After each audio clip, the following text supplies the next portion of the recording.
Slick back. No, no, slick back. That's what I said. Slick back. No, nigga, I'm a pimp named Slick back. Pimp named Slick back. Pimp named, pimp named, pimp named Slick back.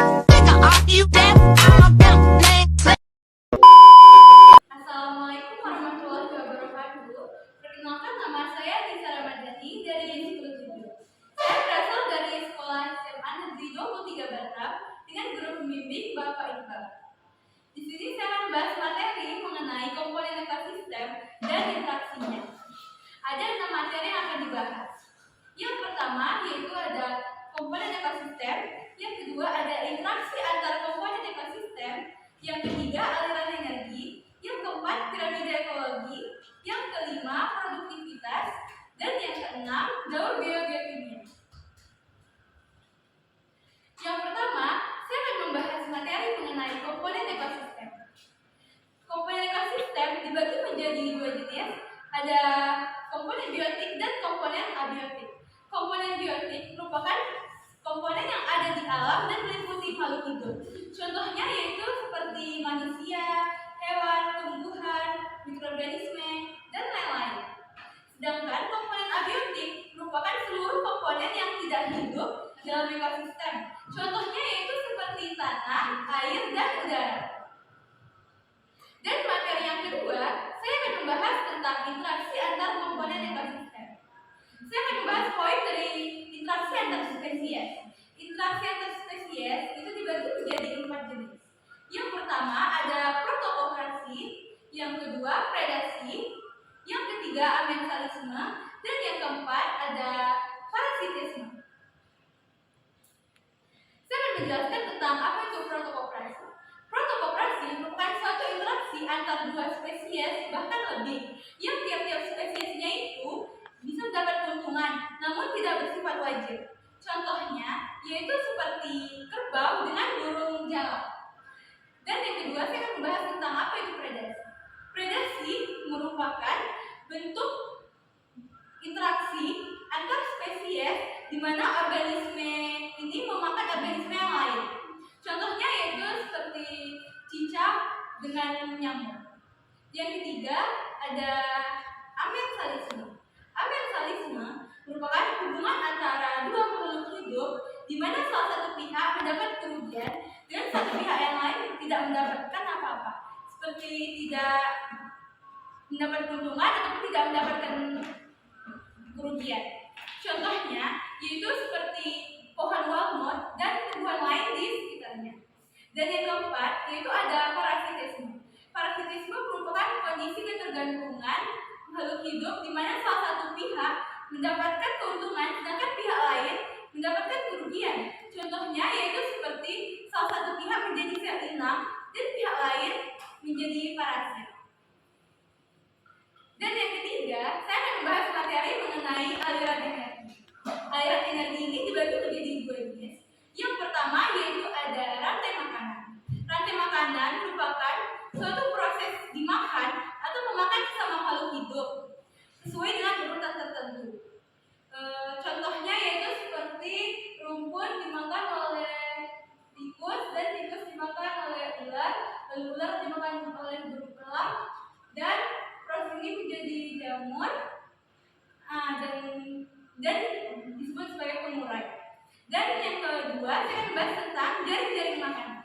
Jaring-jaring makanan merupakan sebuah kumpulan dari rantai makanan yang tumpang tindih tetapi dia saling berhubungan hingga membentuk semacam jaring. Berikut adalah gambar dari jaring-jaring makanan.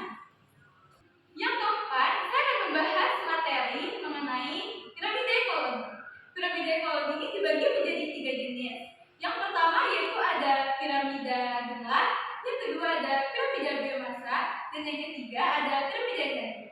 Piramida jumlah ini merupakan piramida ekologi yang menggambarkan jumlah spesies pada tiap tingkatan trofik rantai makanan. Yang kedua ada piramida biomasa. Piramida biomasa merupakan jumlah berat total makhluk hidup yang masing-masing ada tiap tingkatan trofik. Yang ketiga ada piramida energi.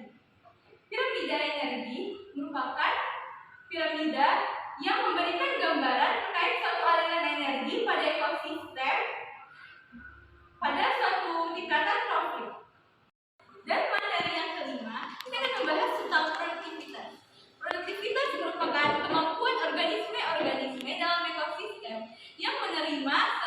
menyimpan zat energi. Produktivitas dibagi menjadi dua jenis. Yang pertama ada produktivitas primer dan yang kedua ada produktivitas sekunder. Contoh dari produktivitas primer dan sekunder adalah kalau produktivitas primer dapat dilihat dari hutan hujan tropis, seperti mengubah energi cahaya matahari menjadi energi kimia. Dan yang kedua ada hutan bakau.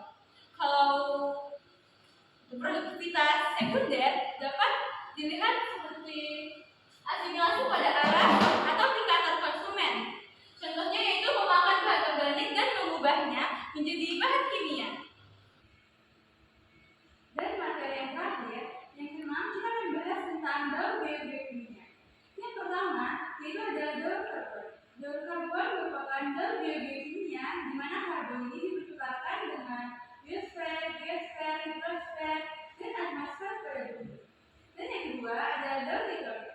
Daur nitrogen merupakan salah satu proses konversi senyawa yang mengandung unsur nitrogen menjadi berbagai macam bentuk kimiawi yang lain. Dan yang ketiga yaitu ada daur air. Daur air atau siklus air merupakan siklus daur biokimia untuk mempertahankan keberadaan unsur oksigen dan hidrogen yang sangat penting bagi manusia.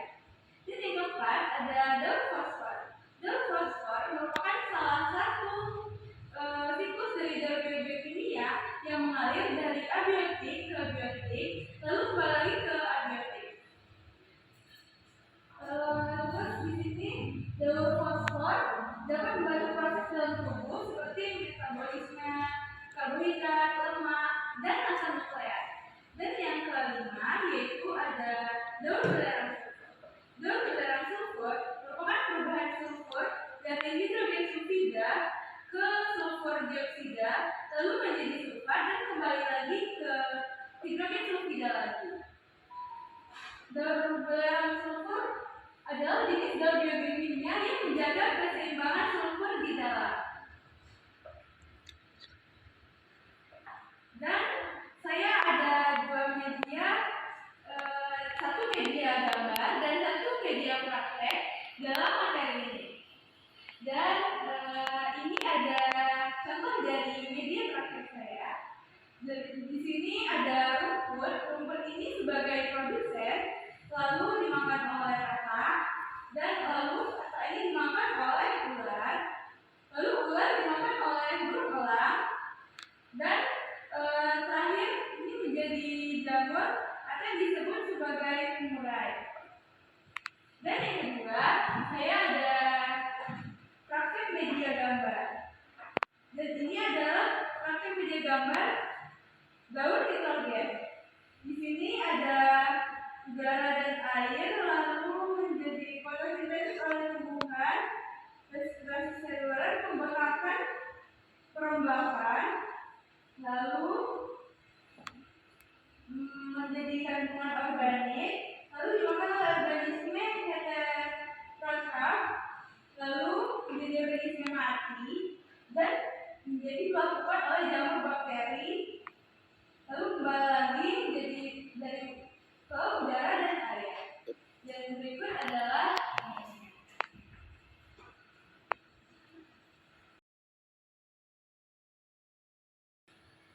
setelah mencakup dari berbagai materi yang dibahas yaitu tentang komponen ekosistem dan interaksi. Di sini ada beberapa macam pertanyaan dari tentang materi-materi tersebut. Ada 5 pertanyaan yang akan dibahas, yaitu yang pertama ada jelaskan apa itu ekosistem. Ekosistem sini merupakan suatu satuan fungsional dasar yang menyangkut proses interaksi organisme hidup dengan lingkungannya. Dan yang kedua yaitu ada beberapa jenis dari ekosistem. Terdapat beberapa jenis ekosistem, beberapa di antaranya yaitu ada ekosistem alami, ekosistem lautan, ekosistem akuatik, dan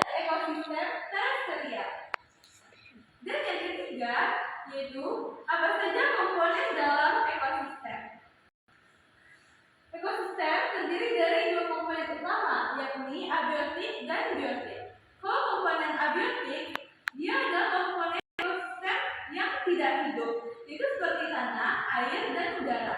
Sedangkan komponen biotik merupakan komponen yang hidup dalam ekosistem, yaitu seperti manusia, mikroorganisme, hewan, dan tumbuhan.